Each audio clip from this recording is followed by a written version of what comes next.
Oh, okay. That's off the table? No, Epstein. No. All right, okay. Keep it clean. There were never any files. Never happened. No, thank you.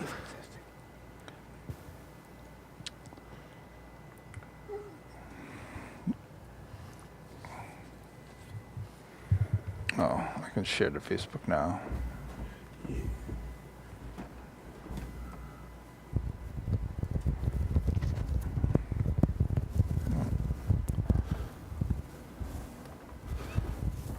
Okay. Hello, Think Twice Radio. Welcome to the Smalltalk pre-show. We're about to begin here, so be patient with us. Yes, be patient. Okay, are we ready? I don't know if we hold hands like a kumbaya. I'm ready. Okay, I'm hitting the timer. Here we go. Okay. 4, 3. Hello, Think Twice Radio, and welcome to another exciting episode of Small Talk with Matt and John. I'm Matt. No, you're John. Oh, I'm John. And I'm Matt. And today we're joined with a guest, Chris. Hello, everybody. Hello, Chris. Hi, Chris. Hello, John. Yeah, it's Hello, me. Matt. We literally just met before the show, so this should be an interesting discussion. But today we're hoping to talk about Art AI, an upcoming infringement show, and maybe talk about a little bit about artificial intelligence, maybe where those two subjects are quickly becoming a thing. So Chris, why don't you tell the audience a little bit about your background? Are you an AI person or an art person? I'm on both sides, I think. It just doesn't do anything for me. Like it's cool to come up with images, but it just there's no soul or smell to it even. Like, what does AI smell like? You tell me, Matt. What does it smell like? I think it smells what you want it to smell like. And I think I think there's, what's his name? Is it Rick Rubin? He's like a music producer, and he had a clip that I thought spoke to my soul, but he said that vibe coding is the punk rock of art. Because he was essentially talking about, right, if music was similar, if you had to kind of be trained in a conservancy for your whole life, and then you'd be like on a professional orchestra, where punk rock kind of said, if you have anything to say, you can make music. And he sees specifically vibe coding, which is a part of AI, but he used vibe coding as like, in this form of AI, is kind of liberating because it allows people to be vibe coding. I'm gonna have to take notes on this. Yeah. So I actually, I guess I'm kind of coming at it. I actually just participated in a vibe coding hackathon where the goal of this month-long thing was to build a software product from scratch using AI. So that was eye-opening to me because it really opened my eyes and really influenced my thinking of actually prompt engineering, which is an emerging career where essentially a prompt engineer is just someone that writes prompts to an AI, because there's actually somebody has to tell them what to do. Yeah, and I think most people right now are using AI platforms, whether it's ChatGPT or Claude. They kind of just use it as like a Google chat box, as if you're like just asking it like a Google question. Where actually the proper best way to like prompt an AI is actually like, there's a couple different things. You almost give it a role first. So before you start, you say, AI, you are a renowned painter with expertise in the style of Claude Monet.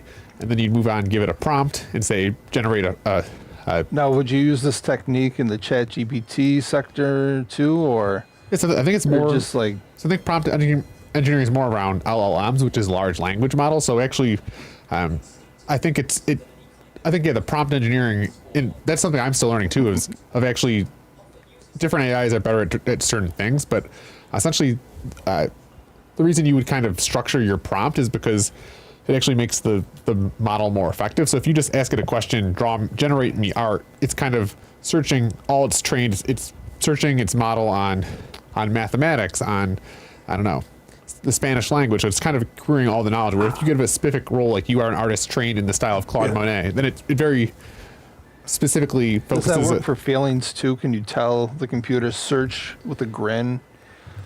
Be happy about it. Well, you want the computer to have feelings. Right. Yeah. That's a great question. I haven't even tried. Like I know with the images, I've tried to like make this person happy, make them sad or melancholy. I've never made a search Well, I think that's what's opened my eyes just learning about prompt engineering is actually the more specific, and actually I kind of called prompt engineering essentially creative technical writing. So in the past, if you were kind of for software doing technical writing, it's very dry, but like prompt engineering actually, how can we make technical writing creative? So actually being more elaborate with, you are, I don't know, you are a painter who had your ear chopped off and you have mental struggles, like giving it a very rich personality to the AI actually is going to influence the art. And I think, All right. Next time I use AI.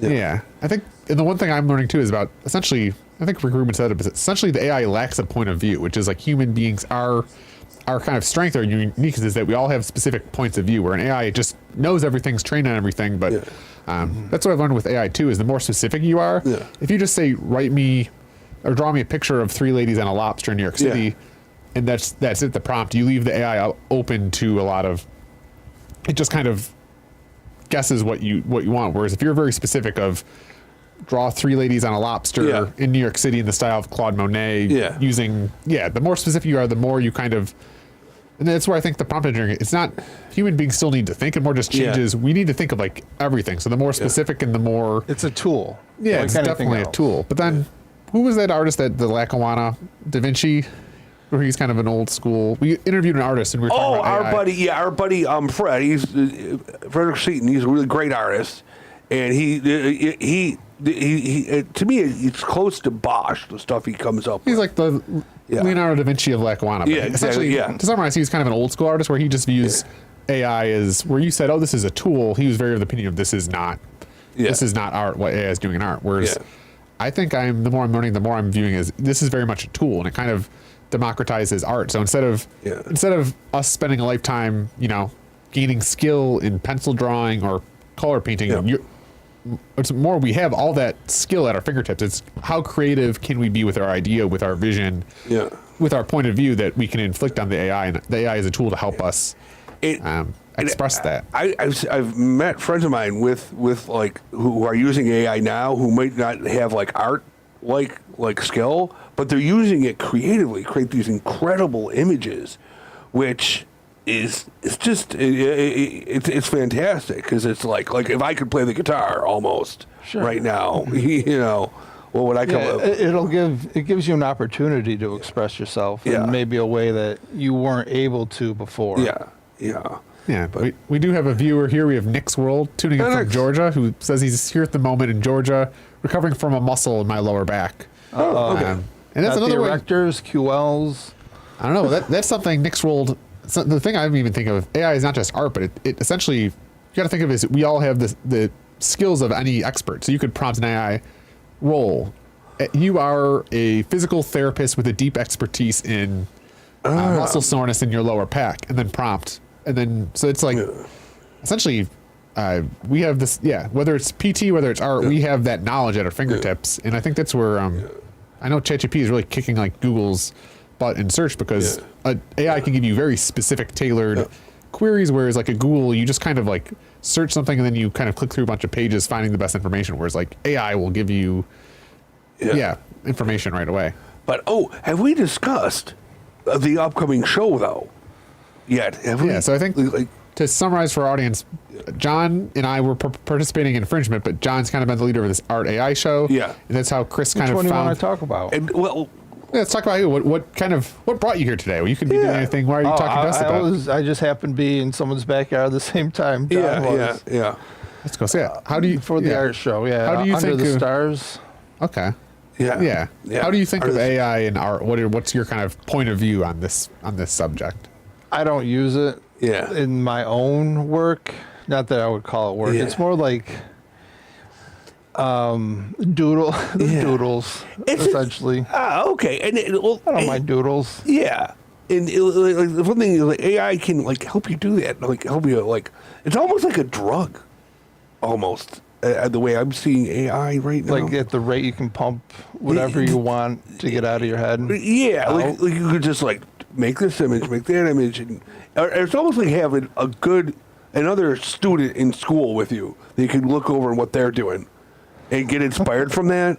That's why I see AI as When like, you put it like that, it does feel like cheating, though. and the truth is, even looking at some of this stuff is starting to inspire me to think in different ways.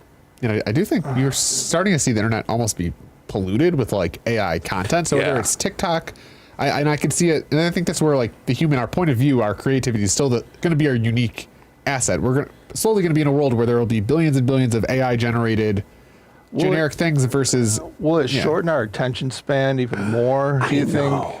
I think it already has me. Yeah, I'm already like, what did I just say? Yeah. In a way, I think it's almost made my attention span deeper. I feel like when you're solving a problem, it's more especially from the software perspective, that we had this thing that I learned in the vibe coding that talked about a single prompt. So can you prompt an AI in a single prompt to generate exactly what you're thinking? And that's like a skill set, because I think even now kind of how I prompt is I just kind of go back and forth with the AI multiple prompts, but because it's learning you as you go. Yeah, and that's where essentially as a prompt engineer, if you almost need to think of every little detail. So it's almost like kind of the same way a house has a blueprint, right? The architect thinks of every little. The way you're describing it is, you're sculpting a process like an artist would. Maybe while they're making or compositing their works. Yeah, I think it's almost like Michelangelo. Didn't he like have visions of? He saw a cave block and he saw the vision in his head and it just exposed it. Right. It's in there. Yeah, I always heard that. Yeah, he said, it's in there, and I'm just taking away the empty space. I think that's what prompt engineering is from the artist side, is almost forcing artists, or the best artists that use AI best will be the people that see exactly in their mind's eye what they want to do, and then are able to prompt an AI to. And there's somebody I came across in my long road in the art world, and he would I can't remember the name, but he would visualize every single line, and like even before it went onto paper. So wow. The plans were already there. Oh, that's neat, because I know I'm kind of going with the flow a lot. The painting's going in this direction. I'm going to put this in there. Like, what's missing? I'll put an extra lobster in there. Or this woman is going to become a snail now. And that's why I think it's still emerging. Like, there's the single prompt philosophy, but there's also the very valid thing of you could actually do an iterative process with the AI, and the AI can think about your problem or your vision differently than you. So it's kind of this interesting thing of why can't they get the feet right? Why are the feet always weird and mangled? And also in hands, I don't think they can do the hands. You count the fingers, like that thing has like 6 fingers, or like, but it almost still kind of looks right in a wrong way. Yeah. Oh, well, that's what even going back to the prompt. You might have to specify in your prompt. All the feet should have 5 fingers. That's a lot type of description. Yeah, and that's where I don't know. It's also interesting because there's just this whole. It really is the frontier in our age, in an age where we've explored every parcel of land and water here. The AI almost. Yeah, it's pretty close. I guess Antarctica. There's some theories of what's going on. The down Mariana there. Trenches. Yeah, we know more about space than we do the Mariana Trench. Yeah. And there's lots of critters are down there. Weird things at the bottom of the ocean. Lobsters and 3 women. Lobsters. Yeah. Lobsters.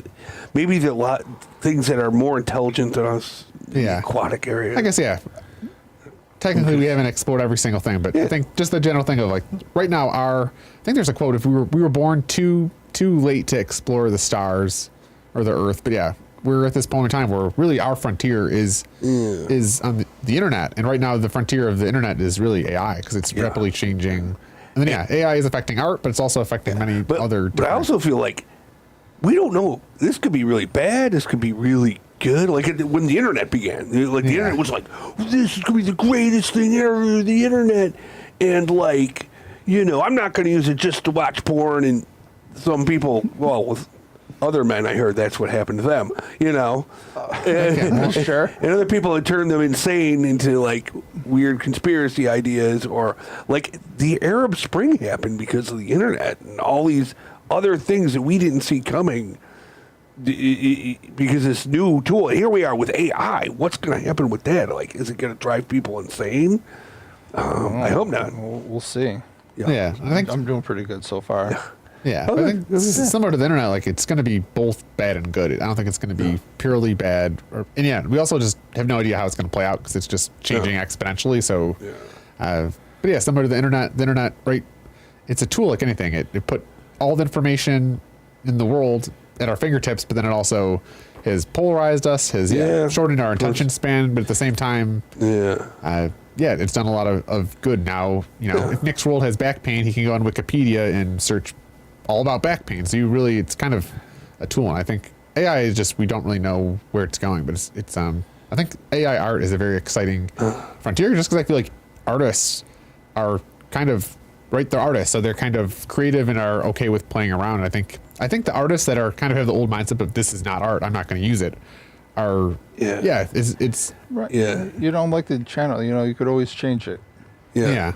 And that's why I think actually artists or people with high levels of skill, and especially kind of from a software perspective, the more you know about code and how it works, you become more powerful. So I think being trained yourself is actually important, because if you're an artist trained on the philosophy of art and what makes good art, you could actually use it as a tool better than someone that's just like myself. I never kind of graduated from stick figures. Whereas the more sophisticated artist who's moved beyond stick figures, can make up more realistic body types. I even see that attitude, right? The cloistered person who thinks, I am a credentialed artist, I am a real artist. I'm that person drawing stick figures is not, in a certain way, is in danger of being displaced and disrupted by the person who is so open to using AI that they can. I mean, with the stick figures, though, it takes you less time to convey an idea. Like, you could draw probably 100 stick figures in a minute.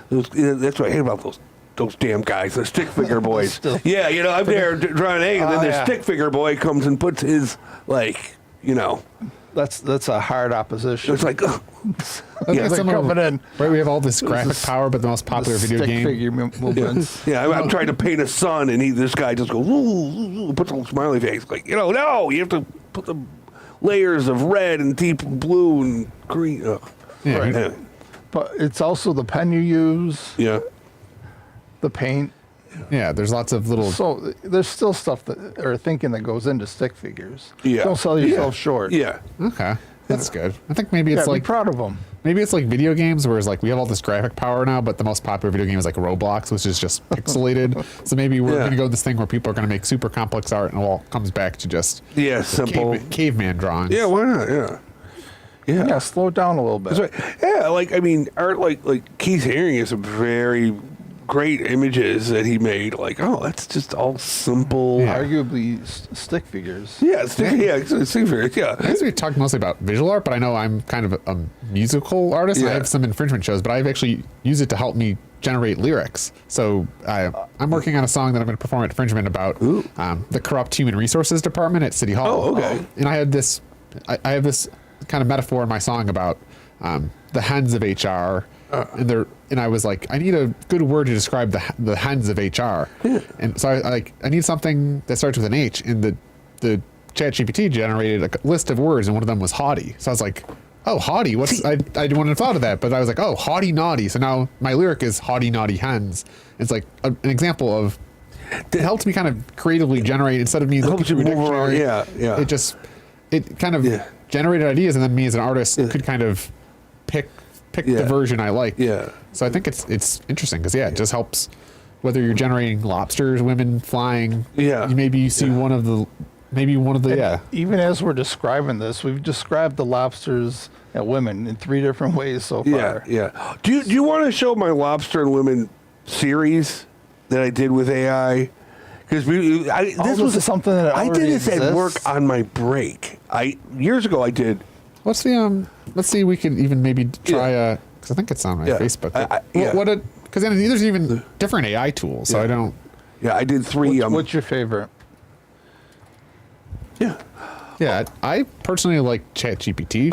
It's the original. I mean, I've also played around with Olama, which at least a lot of Olama is like a local AI, so essentially a lot of issues too. So think of things like firms, like a lawyer, or I think a lawyer is a good example. There's lots of law firms that are playing around with AI, but they don't want to prompt ChatGPT because it's an open source, so they're training a model. So there's actually Olama's one I've used, where it's actually you can download an AI onto your machine and then train a locally trained AI that is only trained on your. I think lawyers should be afraid of their jobs. That's so. I'm gonna represent myself. I'm being represented by AI. And that's another thing. So I started using funny. AI to generate FOIL requests, which are Freedom of Information requests, and it's great because I used to spend lots of time thinking, but now I can literally just copy paste. Okay, the Common Council filed this document. Here's all the text in this document.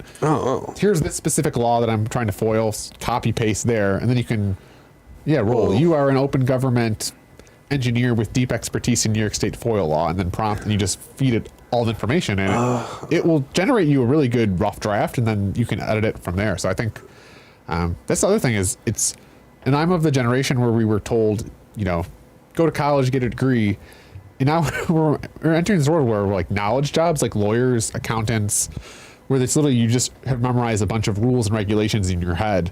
Those are the jobs that are going to be automated first because an AI is just a large language model where it just knows a bunch of language. And essentially lawyers just know a bunch of language and accountants know a bunch of regulations. And an AI, the knowledge jobs that my generation was like pushed to go to are now going to be the first ones in engineering. I think there'll be need in this world for like high-end lawyers, but if you're just a low-level to average lawyer, you're really in danger because a ChatGPT is going to, I think just gonna kind of eat your lunch. It sounds better than a public defender, maybe. Yeah, and actually, not to insult any public defenders listening. And I think there was somebody I saw a clip on TikTok or something of someone, they considered like ChatGPT or AI was their lawyer, and I can see if I ever got myself in a legal situation, I could see myself just being like, isn't ChatGPT? I don't want a public defender. Just give me an internet connection so I can talk to ChatGPT. That's my lawyer, and just feed it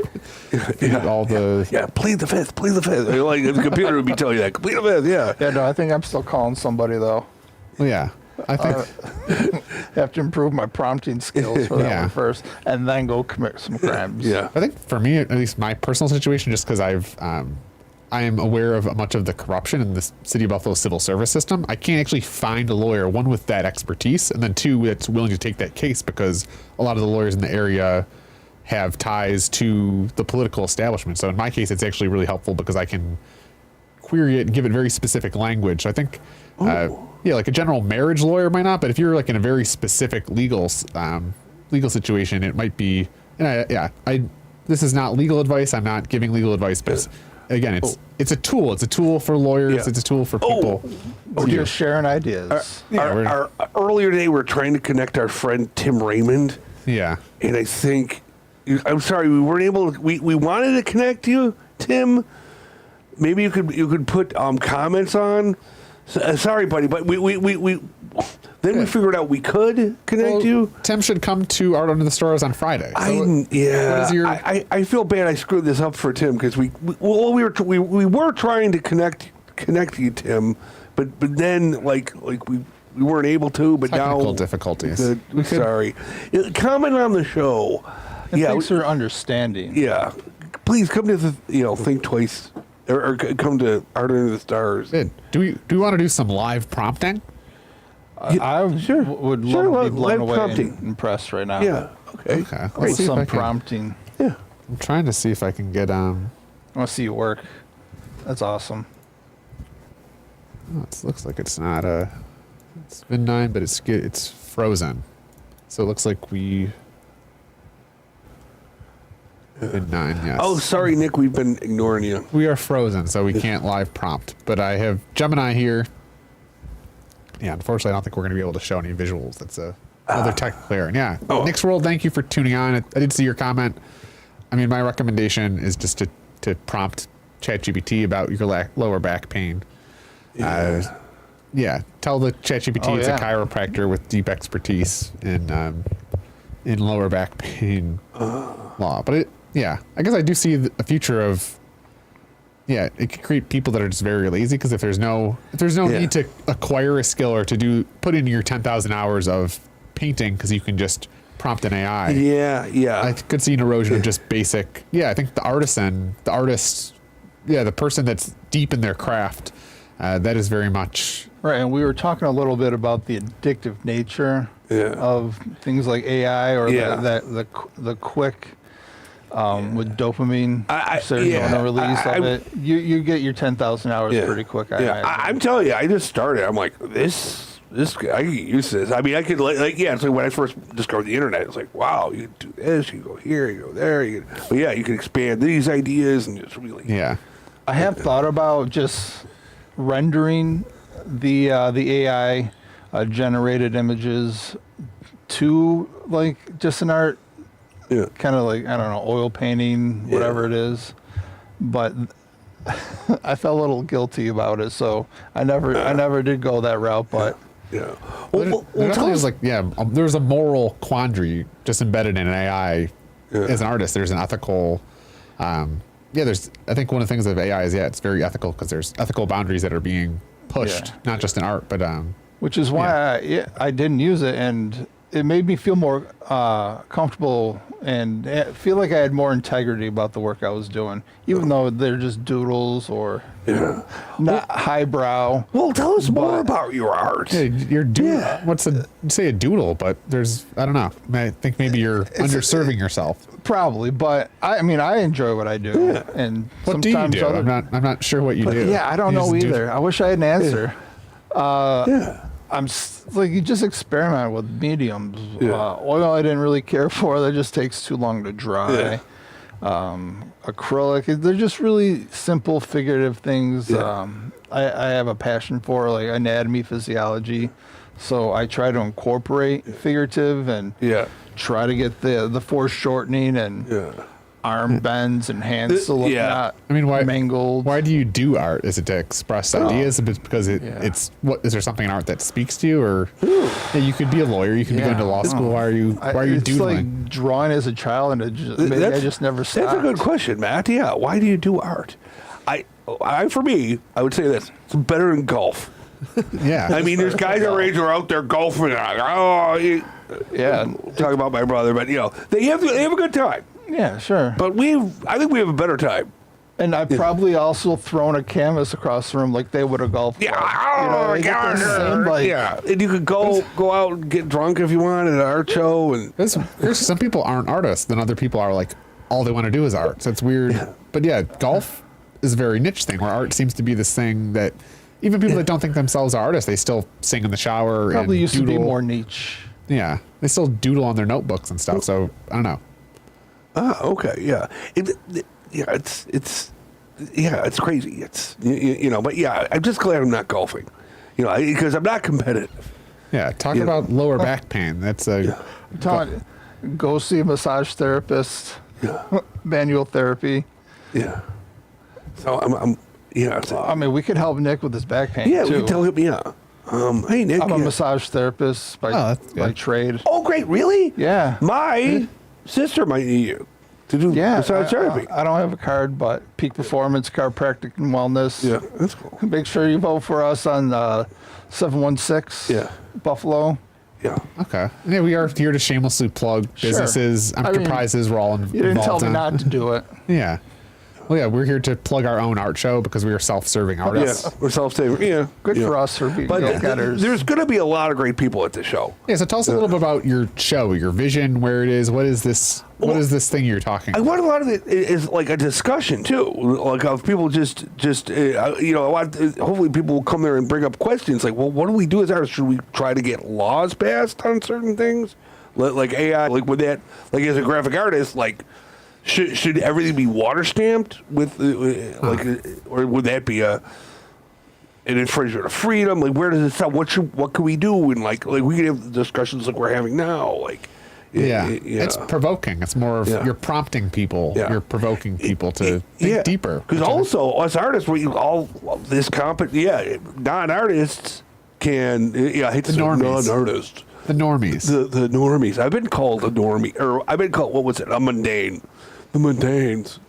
The mundanes could just come over, take over. I do fear that we're losing almost like the clickiness and like the academic, the very hoity-toity way of thinking, the elites, because people are just generating art. And I think, the credentialed artists, I feel like, are maybe going to be provoked, which is... the credentialed. Sure, it doesn't make it any cheaper, though.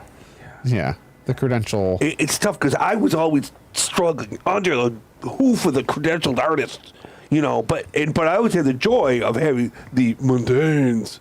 Is I have my hoof on them, but now that's not going to be anymore. They're going to be, they're going to be outdoing me in my cat detectives and Prince on a guitar. So we do have a question here. When and where is the art versus AI show? Okay. It will be Friday of this month, the 25th. Okay. Now, we don't know exactly where. It might be at a place called Amy's. It might not. But because Infringement is right now helping us out, helping arrange like a location that would be ideal for us. But the different locations are all good ones. Nice. Yeah. And I do have a couple Infringement shows. I'm on Sunday the 27th, somewhere around there. I'm playing at Eugene V. Debs Hall. And then the following Friday, I think it's August 1st, I'll be playing at the Mothership, which is a place on the East Delvin.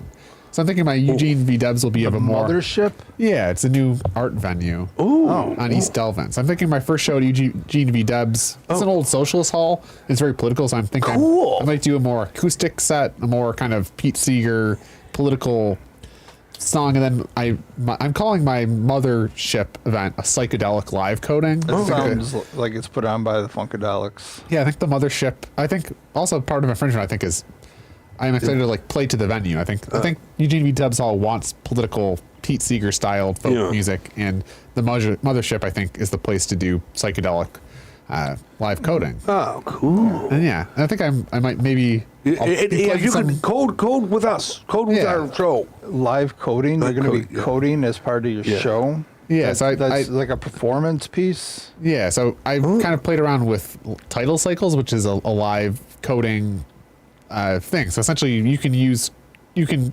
generate music with computer codes. You can kind of trigger samples and set up patterns. So I use title cycles, which is probably the most well-known live coding engine, and I'll be performing that. Cool. Oh, great. Oh, Nick Scroll mentioned something about in Japan that they have like I think rental friends and rental families. Since loneliness is a serious issue for most. Which is basically, I think that's AI type of things. Like they're probably doing AI. Well, I know that there's an emerging AI girlfriend robots. I think something that. And I've heard other people, not just through robots, but people are using AI as almost a therapist. So you can actually talk to AI as a therapist. Okay. And I think we're going to live a world. I think somebody on the podcast said that we're going to have your first like official marriage to an AI. I think someone's already done it. Yeah, I'm sure I did see somebody propose to their ChatGPT bot, which is... If we're thinking it right now, it's probably been done. It's going on right now. Yeah, some guys are spying on me. And it wouldn't surprise me if Japan is, I think Japan is also, I think it'll be interesting to see how different cultures react to AI, because I can see Japan being very... It's real life, though. Yeah. Not AI. Oh, real life. Okay, not AI. Okay, yeah. I've heard terrible stories, though, about, like, even video games in Korea of a couple who were so into this video game. I remember it was kind of like World of Warcraft video game.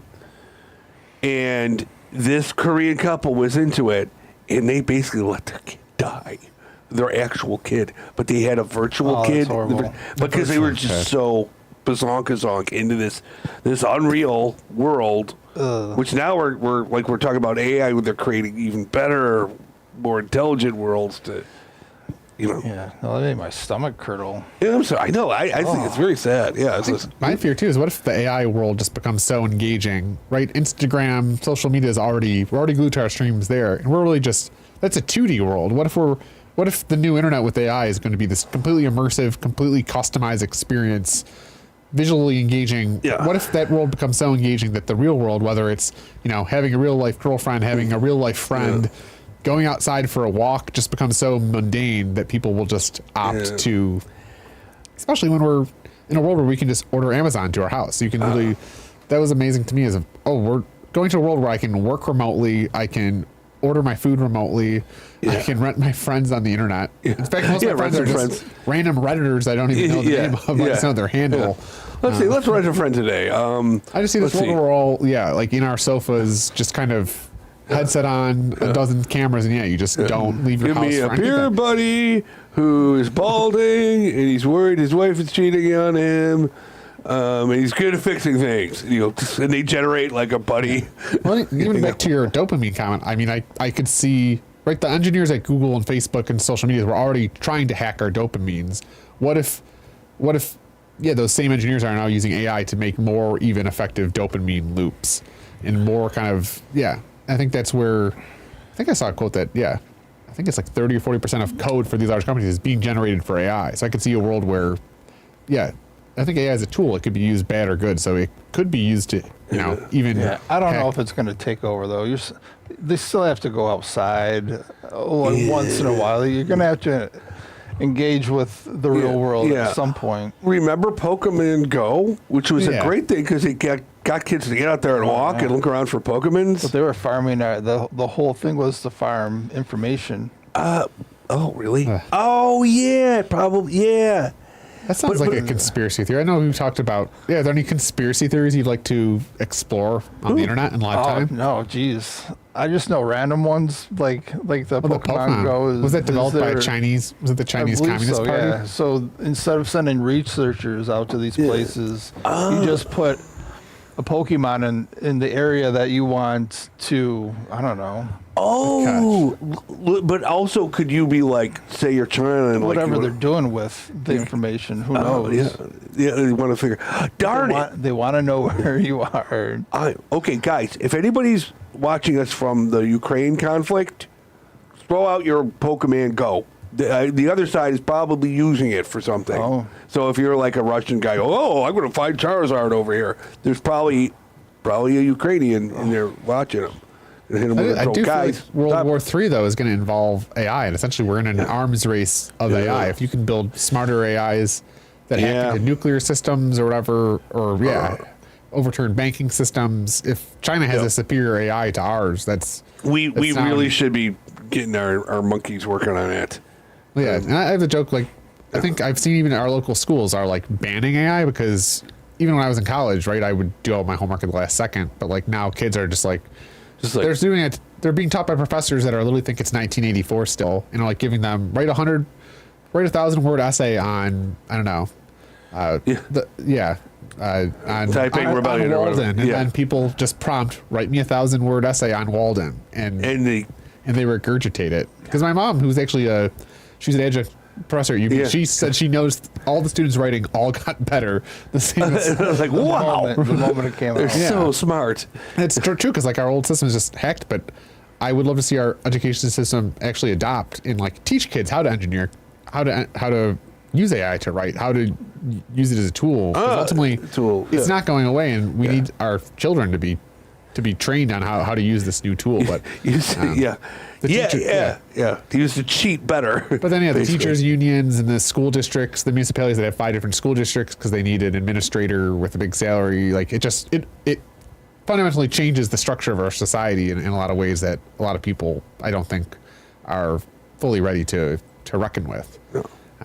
I just worry that we're going to have generations of just Chinese programmed people because the Chinese Communist Party is using AI affecting. We'll be like, wow, that Chairman Mao really was a great fella. Yeah. When in fact he was not. If you don't carry pictures around with him, okay. But maybe that could be used to research conspiracy theories. Maybe there's troves of documents that now the AI could be unleashed on. And we could learn things.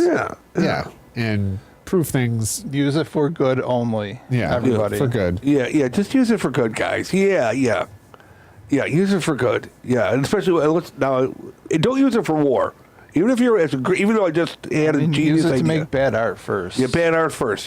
Then figure out how to like do a Pokemon Go and right. No, guys. No. We don't want that. So infringement. You guys are doing infringement. Amy's. Maybe not Amy's. We don't know at Amy's, but maybe. It's a good place to get a veggie burger anyway. You get a good veggie burger. I was really impressed when your art show is still up there. You and Sophie have paintings on the walls, and we encourage all of our viewers to go. What's the longest you've spent on a piece? Oh, sometimes I've had ones where I just put them aside for years and don't go back to them. Right. Is that like you would say like this took me 2 years to do? I'm wondering if I have one that I did. It sounds better. There's ones I've redone. Oh gosh, darn it. I'm trying to think. Like right now, I have a piece. Like I don't know what to do in the background. I painted it last month.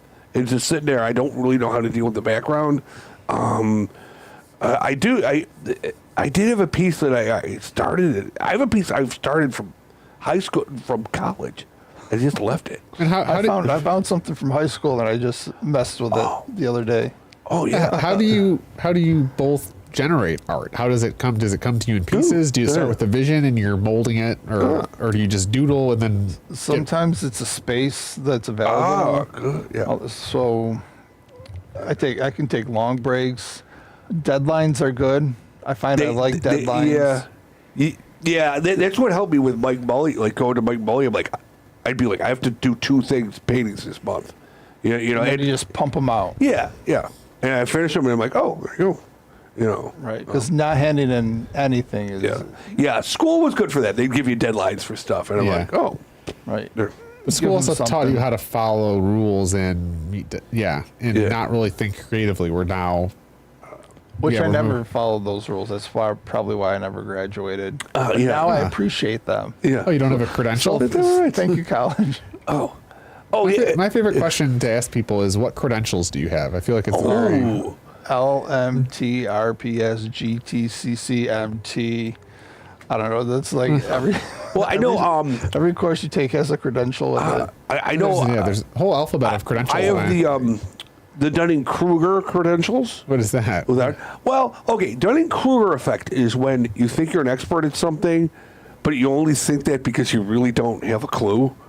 It's a bullshitter. The Dunning-Kruger effect, like people think they're really good at something, but they're not. I mean, credentials are in a way kind of like a cult, because it's just some higher up just decides that we are the expert authority, and then they kind of give out credentials, whether you obey their whatever hoops. And it's not the same state to state. Yeah, and then yes, you can be a credentialed. Yeah, in one state, each state has their own credentialed system. Yeah. But then there's even things like Phoenix University that are just giving out credentials online. Gosh darn it, I suppose, this is a good point. You know, we could probably go to Cambodia and become doctors. Because they have the lowest, we can become MDs. Like here, we couldn't do it. But in certain countries, we could go to and become doctors, learn a little bit about cutting open the body, taking organs out, fixing them, putting them back in, throwing it up. Chat GPTing, yeah. I don't think you take them out, though. You can swap them out, but I don't think you want to take them out. Physically. Yeah. You don't want to detach. You don't want to maybe look at them, around. I do think medicine is like one of the most potentially exciting applications of AI, just because I don't know if you've had experience with doctors, but you just realize, these doctors just repeat generic advice that they learned when they were in medical school. And not everyone graduate top of their class. Yeah. But bring up a good point. Like, check your people out that you're working with. Know who you're going to go to. Yeah. What the procedures should look like. Yeah. Well, that's what I think. Is that the right you're not going to knock me out? Yeah. That's what I think. Is it that hammer?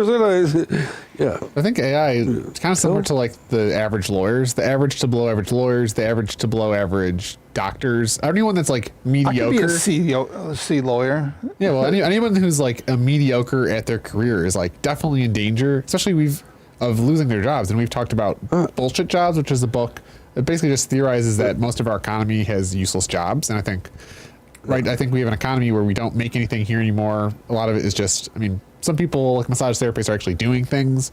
Or maybe I am the product.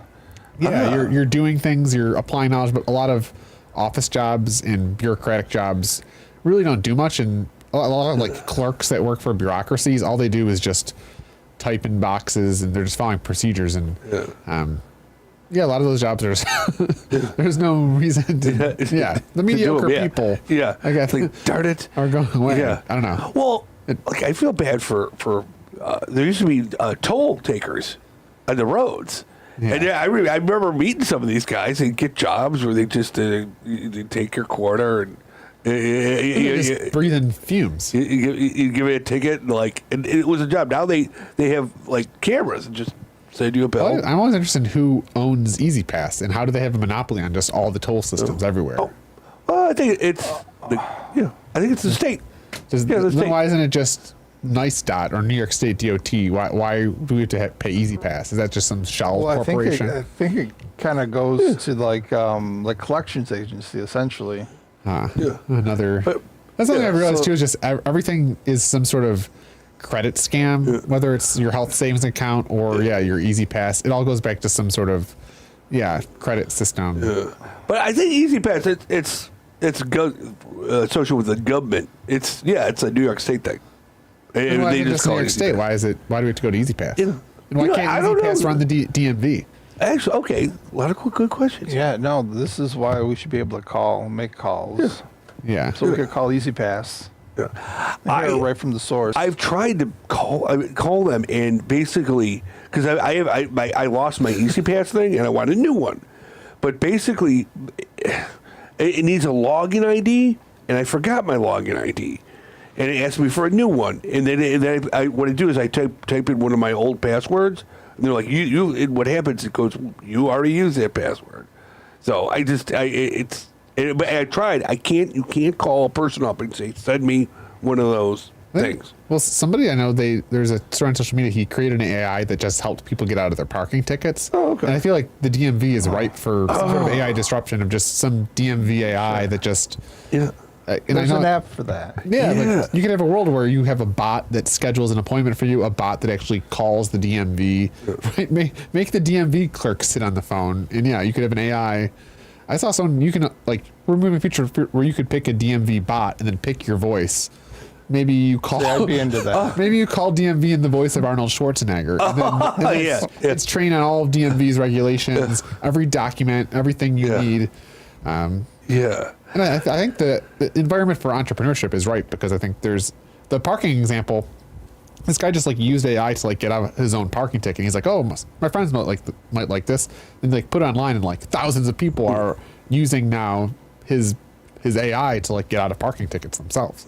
So I think it's what other it's kind of a beautiful thing. Yeah, thanks for sharing. I mean, the utopian vision is that AI liberates us all. And I think one of the places, if we were to start with liberating the human race, one of the first places we might want to start is the DMV. If we can, just liberate ourselves from the DMV, what else can we liberate ourselves from? Oh, it's probably endless.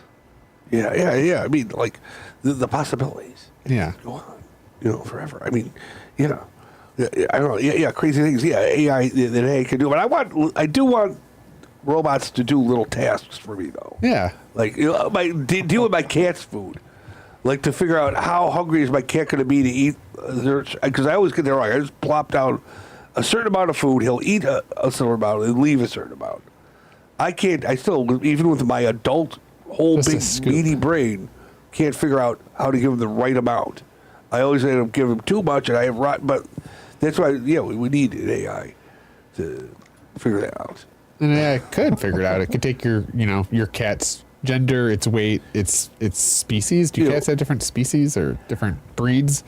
And it could take its, it could be plugged into some bot. Maybe it measures the glucose levels of your cat and then tailors then the it's food. going to want you to buy more expensive food. Do you just do the kibbles? See, that's the thing. Yeah, it would probably send information out to the pet stores. The AI could then, based on your cat and your feeding schedule, send a DoorDash order to the PetSmart to order food. So even some of the podcasts I listen to, we're almost living in a world where AIs will pretty soon be coordinating people. So we can think of people coordinating AIs, but you could have an AI that might be coordinating employees, or maybe it's starting a business where it sends a Fiverr request to some consultant who does graphic design and then does. There was a great episode, I think it was of Twilight Zone years ago, where some computer hacker somewhere ended up sending all these gangsters into the same Chinese restaurant all at once. Somehow it tricked them and used voice things meet this person here, meet that person there, and basically the guy did this all on computer, and then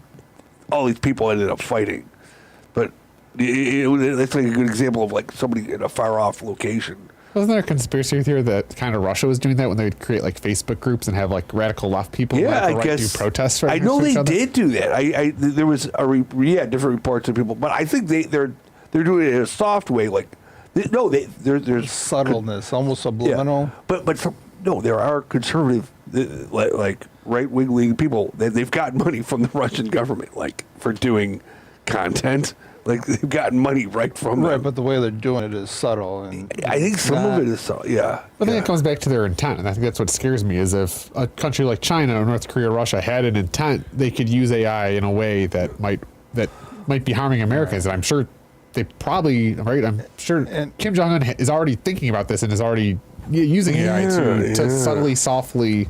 Right. They can't physically invade us, but they can manipulate us through creative ways. And I just worry that. I mean, if there's any, or what I feel is not a positive for AI is the lack of senses.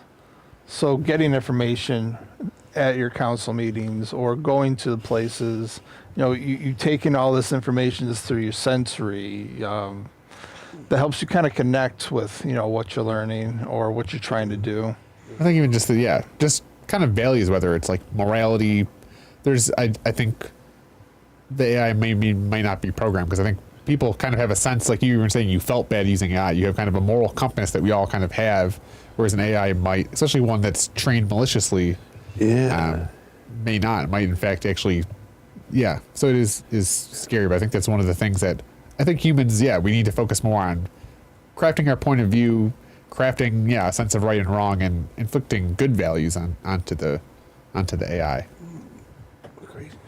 Yeah, I mean, we did. You definitely have to program good values in these things, not the random, not even stealing, not even like because that just leads to destroying the whole race. But that's why I worried. What if, a country somewhere programmed an LLM on all the liberal democracies that the United States has tried, and gave it a view of the Vietnam War, of the war in Afghanistan. They almost could train the AI to be morally good, but in that case, thinking that overthrowing the U.S. You could creatively train an AI where its morals could be trained in a way.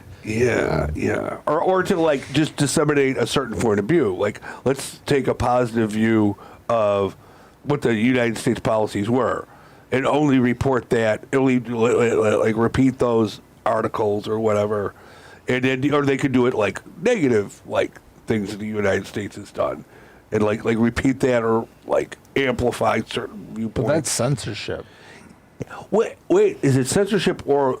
You got to, if you're like, going to say something, all the information needs to be there. But what if you Ideally, you just show one viewpoint of it? Well, That's what they already do. You different like. I say they like I know who they are. But it's those people. One point of view will be amplified over here, another point of view is amplified here, like with any politician. Sure. It all comes back to the trust thing. Yeah. We just don't trust AI yet.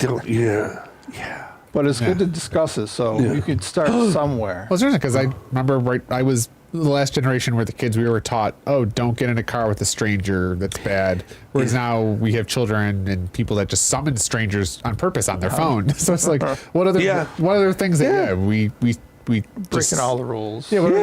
How will AI change our life? I mean, yes. What are things that what are our moral codes now that in a while people will be like, of course I just call strangers to give me rides on the internet using the internet. He's with the Uber company. He can't. He can't be bad. Or whatever. Well, he just these other random strangers gave this person 5 stars, so I'm going to trust the reviews of strangers to get in this. It's not like he could have faked that or anything, or figured out something. But good old random strangers, or corporations. Yeah. So, give me advice. So what do you hope, Chris, to get out of this AI and art event? What's your intention I just like hearing people bicker about it. Yeah, that's good. I like hearing that you're learning a skill with it. Yeah. I think that's so broad that like even I can be an expert on one thing, but I think the thing I learned in the vibe coding hackathon was just there's so many different tools, so many different ways. There's no real, you can know a lot and still not be an expert because it's changing so fast. There's so many different ways of doing things, and it's still, this isn't some science that's been around. Do you feel you need to kind of grow with it, or can you jump in at any point? Like, you've been learning coding all along, and you're growing with AI, essentially. Yeah. You're evolving with the technology.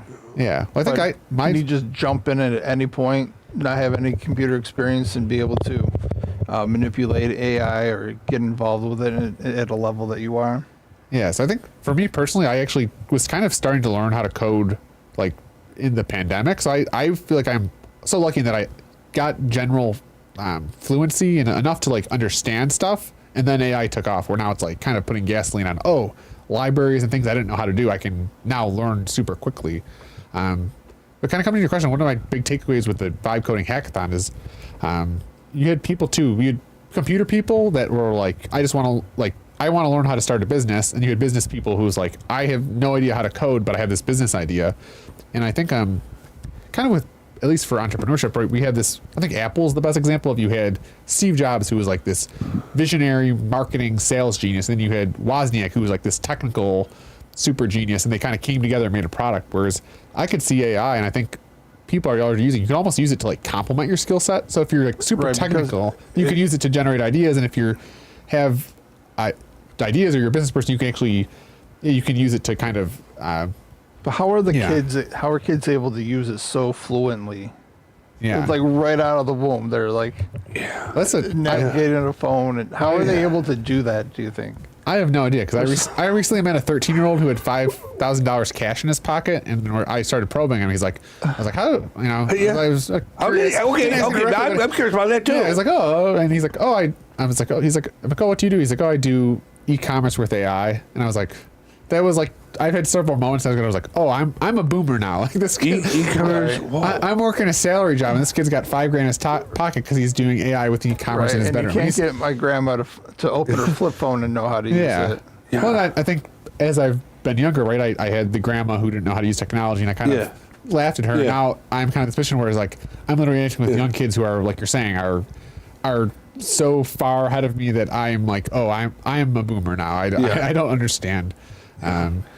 Yeah. Because you have kids that are 13 years old that are using AI, natively. So I think, I think there's a lot too, especially with how our culture changes. Like, you're just gonna have, I'm at least like a millennial, so I kind of remember seeing my grandma in the old way of doing things. But we're slowly gonna have a generation that just legitimately doesn't remember anything about how things used to be, or they're not going to look back and think, we used to write all this stuff down, or like, unless they use AI to research. Yeah, they could do that. Yeah. Well, you already have kids are asking, what's this save icon? Why is this boxing? It's like, then you have to explain a floppy disk, and they just. Yeah. And I have the joke too that Gen Z is going to rebuild our infrastructure, which is kind of a joke because I think I saw a graph of all the careers of like young people, what they want to be, and it's like, YouTube streamer, video game streamer, TikTok star, like the whole pie chart was just kind of these digital jobs, and nobody wants to be a plumber or a mechanic or a concrete person, or like things where you're physically doing it, and I worry that but kids, if you're out there, be a plumber. Be a plumber. Be a plumber, be an electrician. That's where the money is. Go get a W-2 and contribute to Social Security. Don't use AI e-commerce from your bedroom. Go out and get a job. Or you could do it when you go home. You could be a TikToker. And while you have like maybe a lawn mowing business or something, Well, then you see TikTokers that are making crazy money. It's like, why would I want to go get a credential? But some of them, they say the stupidest things. They're just like, maybe they're a good-looking woman or something, or guy, and they have like some weird ideas that are, just like everybody our ideas, and they're like, think about it, and it's like it's just like we could do that. Yeah. I guess what is like? Why don't we? What's your interest in AI? Or like, where do you see yourself going with AI? Art? Do you continue? I don't know. I don't really see myself going anywhere with AI. Oh, okay. Yeah, no, because I really don't use it a whole lot. Huh. Yeah. Do you think it's something you could grow with, or you don't? You yourself just kind of. I haven't figured out how yet. Yeah. I think Because I like my anatomy books and, something I can have. I'm tactile. Yeah, yeah. I like the senses. I like the art Yeah. for, You're an artist. Yeah, I'm an artist. I like how a paint smells when it dries. Yeah, or me how too. it cracks and Yeah. Yeah. how the ridges form on the paper or canvas. Yeah, I liked that too. I like Getting messy with it. It's funny. You get there, you get the brush, and you just see it go there. Yeah, you look at the little area. It's really nice. You can just focus in on that. It's Right. nice. Yeah. Yeah, maybe I would use AI to find the best places to shop for brushes and paint. Yeah. Or Yeah. work on technique. I think I think we're all kind of just learning as we go along. Because you don't really know you got to play around, but at least you're pushing the boundary of innovation. Yeah. Yeah. I mean, I just want to fight it a little bit. I don't want to get too cocky, Yeah. Yeah. It's Because where's it going to be when the lights go out? That's true. yeah. You can only use it if you have power to. Yeah. It only works with Yeah, electricity. Yeah. that's fucking Yeah. electricity. Yeah. That's why we need plumbers and concrete people. Yeah, that that's can not. build- I don't think it'll take over. Yeah. But the lights could But go that's out. why they're working on, nuclear fusion. Yeah. Somebody, they're working on it. We always say there as if, who are them and those other people that are, Yeah. protecting the nuclear codes and thinking about our future. Yeah, we have about 20 seconds here. Do you have any last profound thoughts to share? Oh, remember, folks. Okay, it'll be Friday, the 25th. Come to our Artist versus AI show. Somewhere. Maybe Amy's place somewhere else. But it's going down. It's going down. Stay tuned. Yeah, and contact me. Watch Contact for John it. Farrell, and Yeah. I'll hook you up. Yeah, put this all thank you. together. Thank you, Chris, for All coming right. on Well, the show. thanks for having me. Yeah. Yeah. This was fun. Until next time, Yeah. we're fading to darkness. Okay. Thank you, Think Twice audience. Thanks. Bye. Okay, bye.